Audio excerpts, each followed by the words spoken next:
Higit 800,000 katao po ng iba't ibang ahensya ang magbabantay sa barangay at SK election sa Lunes, kasama sa tinututukan ang higit 350 barangay na nasa red category ng election areas of concern. Nasa sentro ng balita si Patrick De Jesus live.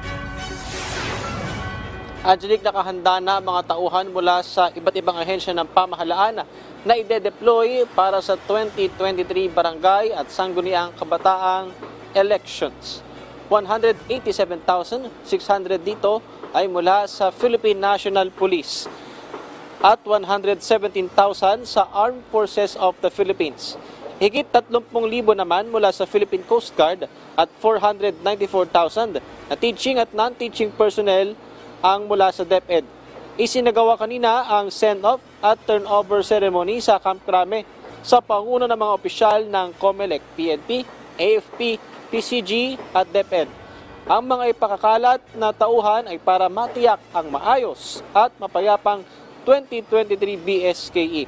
Umabot naman na sa 361 ang bilang ng mga barangay na isinailalim sa red category, pero ang deployment ay hindi nakadepende sa categorization dahil lahat ng lugar ay tututukan ayon sa Commission on Elections.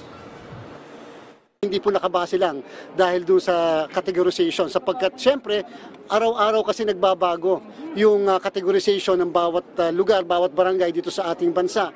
Kung kaya naman nakita niyo yung pagtaas mula sa 242, biglang naging 361, lalo na sa Bangsamoro, biglang nagkaroon ng pagtaas na 119 na mga barangays na nadagdag dyan. Meron din nadagdag sa Region 8 at may nadagdag din sa Region 5.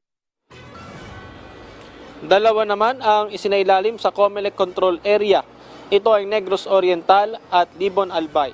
Muli ring pinalalahanan ng mga kandidato na sumunod sa itinaktang regulasyon ngayong nagpapatuloy ang campaign period habang inikayat ng mga botante na huwag ibenta ang kanilang boto. Angelique, sabi ng COMELEC ay buwaba ang election-related incidents ngayong taon pero titiyakin nga na magiging maayos at mapayapa ang 2023 BSKE. Sa tulong na rin ito ng mga paghahandang isinasagawa at eksakto isang linggo nga ngayon ay isasagawa ang 2023 barangay at SK elections. Angelique. Yes, Patrick, ano ang basehan para maging bahagi o pumasok sa red category ang isang barangay? Yes, Angelique, ang bilangan ng mga nasa red category ay nagbabago kada araw. Sa ngayon umabot na ito sa 361 mula sa higit 200 lang noong nakaraang linggo. Ang basehan dito, Angelique, ay yung bilang ng ERI o yung tinatawag na election-related incidents at saka yung na-monitor na political rivalry sa mga barangay na ito.